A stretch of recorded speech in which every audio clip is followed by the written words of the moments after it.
Hello again, it's Phil from My Apple. Another one we've got in today from a customer. They have attempted to replace the touchscreen on this iPad mini. In doing so, they have broken the touchscreen connector. I'm not sure if you can see the two pins that are missing there. Definitely won't work without those two pins.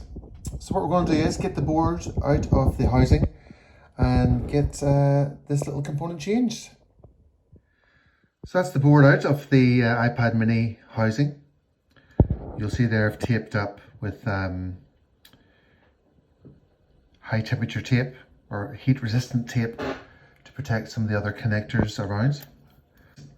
Put some hot air directly onto this area, being very careful not to lose any of these little tiny small components, and we're going to take that off.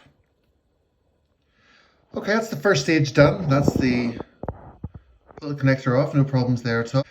We'll wick these pads or take the existing solder off these pads and replace it with some nice clean solder, and then replace it with a new connector. And there we go, all done. New connector is in place. Nothing appears to be missing from the board, which is always a bonus.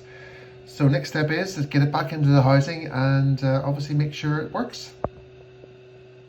Okay, the moment of truth. I can honestly say I have not tried this yet, so this could be a massive fail.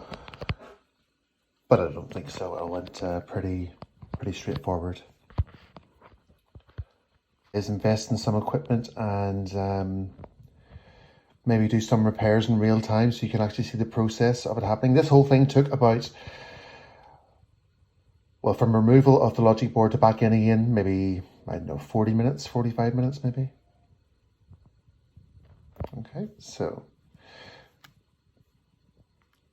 there we go. Touch has been restored on the iPad mini 2. Phew! If you liked the video, please do give the page a like. More next time. Bye.